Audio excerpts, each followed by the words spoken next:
معراج کی رات حضور اکرم صلی اللہ علیہ وسلم جا رہے تھے مسجد حرام سے مسجد اقصی کی طرف۔ سبحان الذي اسرى بعبده ليلا من المسجد الحرام الى المسجد الاقصى الذي باركنا حوله۔ پاک ہے وہ ذات کہ جو اپنے بندے کو رات کے وقت لے گئی مسجد حرام سے مسجد اقصی کی طرف، وہ مسجد اقصی کے جس کی ارد گرد ہم نے برکت عطا فرمائی ہے۔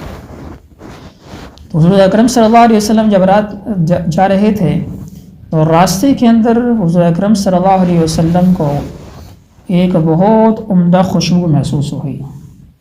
ساتھ میں حضرت جبرائیل علیہ السلام تھے، ان سے پوچھا جی یہاں اس علاقے کے اندر بڑی زبردست خوشبو آ رہی ہے، یہ خوشبو کس چیز کی ہے؟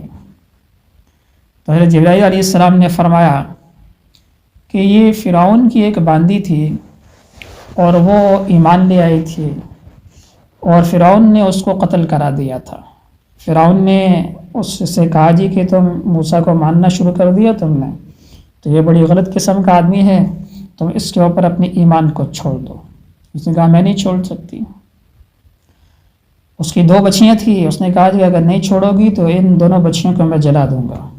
اس نے ایک لوہے کا کڑا منگایا اور اس کے اندر تیل گرم کیا اور اس کے اندر کہا جی کہ ایمان کو چھوڑو نہیں تو اس بچی کو میں اس کڑا کے اندر ڈال دوں گا۔ انہوں نے کہا نہیں، ایمان کو نہیں چھوڑ سکتی۔ اس نے بچی کو اس کڑا کے اندر ڈال دیا، وہ جل بھن گئی اور اس کے بعد اس نے کہا جی اب ایمان چھوڑ دو۔ اس نے کہا کہ نہیں چھوڑ سکتی۔ دوسری بچی کو بھی اس نے ڈال دیا اور اس کڑا کے اندر سے اس بچی نے آواز لگائی، اے میری امی، تو جس اللہ کو مانتی ہے اسی کو اوپر اپنے ایمان کو برقرار رکھنا، اس کے اوپر ایمان کو نہ چھوڑنا۔ تو پھر فرعون نے کہا کہ ابھی بھی ایمان کو چھوڑ دو، نہیں تو میں تمہیں بھی اس کڑا کے اندر ڈال دوں گا۔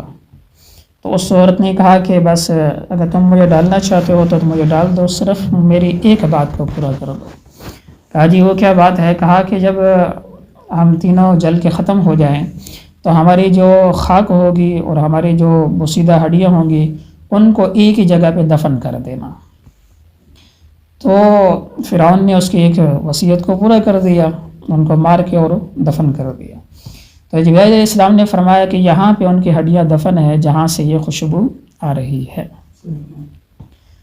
اس لیے اللہ رب العزت نے قرآن مجید کے اندر ارشاد فرمایا من عمل صالحا، جو بھی اچھے اعمال کرے۔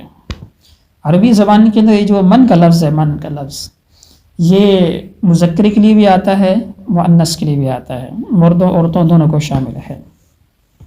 لیکن اللہ رب العزت نے من کا لفظ لگا کے اور اس کے بعد پھر مردوں عورتوں دونوں کو الگ الگ ذکر بھی فرمایا۔ من عمل صالحا، جو بھی اچھے اعمال کرے، من ذکر او انثی، چاہے وہ مذکر ہو چاہے مؤنث ہو، چاہے مرد ہو چاہے عورت ہو، وہو مؤمن، لیکن ہو مومن، فلنحینہ حیاتا طیبہ، تو ہم اس کو پاکیزہ زندگی عطا فرمائیں گے۔ تو یہ پاکیزہ زندگی اللہ رب العزت عطا فرماتے ہیں ایمان کی وجہ سے، اعمال صالحہ کی وجہ سے، نیک اعمال کی وجہ سے۔ تو اس لیے اللہ رب العزت نے دونوں کو الگ الگ ذکر فرمایا ہے۔ اس لیے اپنے ایمان کی اور اپنے اعمال کی فکر کرنا یہ بہت بڑا کام ہے۔ صحابہ کرام کی یہی فکر ہوا کرتی تھی۔ ایک صحابی تھے، وہ ہمیشہ دوسروں سے کہا کرتے تھے کہ اجلس بنا نؤمن ساعتا، آپ تھوڑی دیر کے لیے ہمارے پاس بیٹھے ہو، ہم تھوڑا سا ایمان لے آئیں۔ پھر دوسرے سے ملاقات ہوتی ہے، اس کو بھی یہی کہتے اجلس بنا نؤمن ساعتا، ہم تھوڑی دیر بیٹھتے ہیں، جو ایمان کی یقین کی باتیں کر لیتے ہیں۔ پھر تیسرے کے ساتھ ملاقات ہوتی ہے، اس سے بھی یہی کہتے اجلس بنا نؤمن ساعتا، تھوڑا سا ایمان یقین کے تذکرے ہو جائیں۔ تو صحابہ نے جا کے حضور اکرم صلی اللہ علیہ وسلم سے کہا جی کہ نا یہ ہمیں بار بار کہتا ہے کہ ہم ایمان یقین کے تذکرے کریں، ایمان یقین کی باتیں کریں، ہم ایمان لے آئیں، تو کیا ہم ایمان والے نہیں ہیں، ہم مومن نہیں ہیں؟ تو حضور اکرم صلی اللہ علیہ وسلم نے ارشاد فرمایا کہ یہ ایسا چاہتا ہے، ایسی مجلسیں چاہتا ہے کہ جن کی وجہ سے آدمی کا ایمان تازہ ہو۔ جیسے اللہ رب العزت نے سورہ ذاریات کے آخر میں بھی فرمایا، پہلے اللہ رب العزت نے انسانوں اور جنوں کو پیدا کرنے کا مقصد بیان فرمایا اور اس کے بعد پھر اللہ رب العزت نے اس چیز کا تذکرہ فرمایا۔ اللہ رب العزت نے فرمایا وما خلقت الجن والانس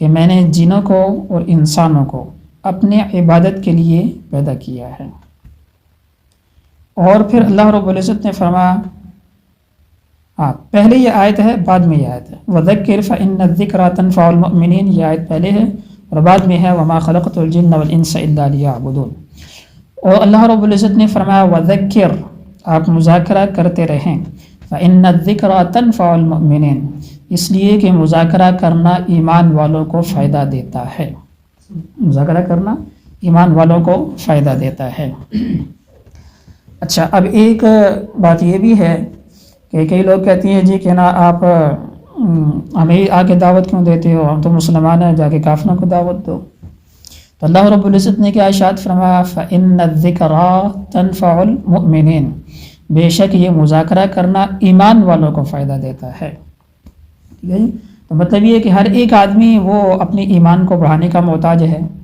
ایمان کی 3 قسمیں ہوتی ہیں۔ ایک ایمان وہ ہوتا ہے جو ہمیشہ ایک ہی سطح کے اوپر رہتا ہے، نہ اوپر جاتا ہے نہ نیچے آتا ہے، اور ایک ایمان وہ ہوتا ہے جو ہمیشہ ترقی کرتا رہتا ہے اور اوپر ہی جاتا رہتا ہے، کبھی نیچے نہیں آتا۔ اور ایک ایمان وہ ہوتا ہے جو کبھی اوپر چلا جاتا ہے اور کبھی نیچے آ جاتا ہے، کبھی اس کے اندر تنزل ہوتا ہے، کبھی اس کے اندر ترقی ہوتی ہے۔ تو یہ جو ایمان ہے جو ہمیشہ ایک ہی جگہ کے اوپر رہتا ہے، وہ کون سا ایمان ہے؟ وہ ہے فرشتوں کا ایمان، نہ وہ اوپر جاتا ہے نہ ہی نیچے آتا ہے۔ اور جو ایمان ہمیشہ ترقی کرتا رہتا ہے وہ ہے انبیاء کا ایمان، کہ انبیاء کا ایمان ہمیشہ ترقی ہی کرتا رہتا ہے، ہمیشہ اوپر جاتا رہتا ہے اور کبھی بھی نیچے نہیں آتا۔ اور حضور اکرم صلی اللہ علیہ وسلم کے بارے میں حدیث کے اندر آتا ہے کہ حضور اکرم صلی اللہ علیہ وسلم ایک مجلس کے اندر 70 مرتبہ سے بھی زیادہ استغفار کیا کرتے تھے۔ تو حضور اکرم صلی اللہ علیہ وسلم کو تو گناہ کوئی نہیں، انا فتحنا لک فتحا مبینا لیغفر لک اللہ ما تقدم من ذنبک وما تأخر، اللہ رب العزت نے پچھلے اگلے گناہ اگر ہوں گی، بالفرض اگر ہوں، ہے کوئی نہیں، تو پھر بھی اللہ رب العزت نے فرمایا کہ میرا وعدہ ہے کہ معاف ہے۔ تو اس کے باوجود حضور اکرم صلی اللہ علیہ وسلم ایک مجلس کے اندر 70 مرتبہ سے زیادہ استغفار کیوں کیا کرتے تھے؟ اس کے بارے میں علماء نے ایک وجہ یہ لکھی ہے کہ حضور اکرم صلی اللہ علیہ وسلم کا ایمان ہمیشہ ترقی کر رہا ہے، اوپر جا رہا ہے، اوپر جا رہا ہے۔ تو جب اوپر جا رہا ہے تو جب نیچے دیکھتے تھے کہ اس وقت تو میرا ایمان وہاں پہ تھا، تو مجھے تو جہاں پہ ہونا چاہیے تھا، تو اس کے اوپر استغفار کرتے، پھر ترقی کر کے اوپر چلے جاتا اور پھر دیکھتے کہ نا میرا ایمان تو وہاں پہ تھا، مجھے تو یہاں پہ ہونا چاہیے تھا، اور اس کی وجہ سے پھر استغفار کرتے۔ تو حضور اکرم صلی اللہ علیہ وسلم کی عادت تھی کہ کثرت کے ساتھ استغفار کیا کرتے تھے۔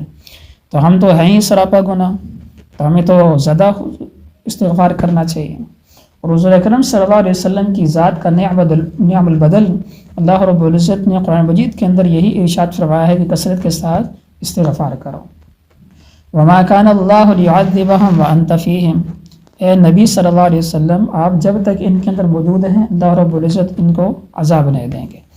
وما كان الله معذبهم وهم يستغفرون، اور جب تک یہ استغفار کرتے رہیں گے تو پھر بھی اللہ رب العزت ان کو عذاب نہیں دیں گے۔ مطلب یہ ہے کہ حضور اکرم صلی اللہ علیہ وسلم کی ذات کا نعم البدل اللہ رب العزت نے کیا عطا فرمایا ہے؟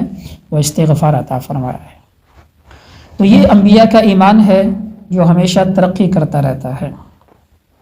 اور تیسری قسم کا ایمان وہ ہے جو کہ کبھی اوپر جاتا ہے کبھی نیچے آتا ہے، وہ ہے عام ایمان والوں کا ایمان، عام مومنین کا ایمان۔ حضرت حنظلہ رضی اللہ تعالیٰ عنہ ایک صحابی ہیں، حضور اکرم صلی اللہ علیہ وسلم کی مجلس میں بیٹھے ہوئے تھے، ایمان و یقین کی باتیں ہو رہی تھیں، جنت جہنم کا تذکرہ چل رہا تھا اور ایمان کافی اوپر گیا ہوا تھا۔ تو اب وہاں پہ بیٹھے بیٹھے یہ سوچا کہ آج کے بعد میں کبھی اللہ کو نہیں بھولوں گا، اور آج کے بعد جو نا میں کبھی اللہ رب العزت کی کسی قسم کی ذرہ سے بھی کوئی نافرمانی نہیں کروں گا۔ اب وہ مجلس ختم ہوئی، مجلس ختم ہونے کے بعد باہر نکلے، گھر میں چلے گئے، تو بچے پاس آ گئے، بچوں کے ساتھ جو نا وہ کھیل کود شروع ہو گئے، اور پھر جو نا بیوی پاس آ گئی، اس کے ساتھ جو نا گپ شپ شروع ہو گئی۔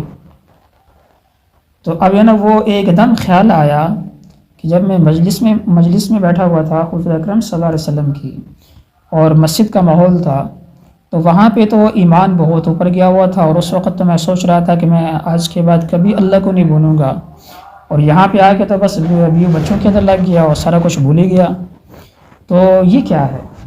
تو پھر باہر نکلے گھر سے بڑی فکر مندی کے ساتھ، اور اپنے آپ کو کہتے جا رہے ہیں نافق حنظلہ، نافق حنظلہ، حنظلہ تو منافق ہو گیا، حنظلہ تو منافق ہو گیا، یہ اپنے آپ کو کہتے جا رہے ہیں اور راستے کے اندر چلتے جا رہے ہیں۔ راستے میں حضرت ابوبکر صدیق رضی اللہ تعالیٰ عنہ ملے، پوچھا جی کیا وجہ ہوگی، کیا اپنے آپ کو کیوں منافق کہہ رہے ہو؟ تو کہا جی کہ نا ہم حضور اکرم صلی اللہ علیہ وسلم کی مجلس میں بیٹھے ہوئے تھے، تو وہاں تو ایمان بہت اوپر گیا ہوا تھا، اور ہم سوچ رہے تھے کبھی اللہ کو بھولیں گے ہی نہیں، اور گھر کے اندر گئے تو وہاں پہ اتنا بیوی بچے پاس آ گئے تو سارا کچھ بھول بھال ہی گئے، تو یہ تو منافقت نہیں ہے تو اور کیا ہے؟ تو حضرت ابوبکر صدیق رضی اللہ تعالیٰ نے فرمایا یہ تو ہمارے ساتھ بھی ہوتا ہے۔ تو پھر کہا چلو ہم دونوں چلتے ہیں حضور اکرم صلی اللہ علیہ وسلم کے پاس، اپنے آپ کو اسی طرح منافق کہتے ہوئے، اور حضور اکرم صلی اللہ علیہ وسلم کی مجلس میں پہنچے۔ حضور نے پوچھا جی کیا ہو گیا، اپنے آپ کو کیوں منافق کہہ رہے ہو؟ کہا جی کہ حضور آپ کی مجلس میں تو وہ حال تھا، اور گھر میں جا کے نہ سب بھول بھلا گئے، تو یہ منافقت ہی ہے اور کیا ہے؟ تو حضور اکرم صلی اللہ علیہ وسلم نے ارشاد فرمایا اگر تمہاری ہر وقت وہی حالت رہے جو حالت میری مجلس کے اندر ہوتی ہے، تو پھر فرشتے گلیوں میں تم سے مصافحہ کریں، فرشتے تم سے گلیوں میں مصافحہ کریں۔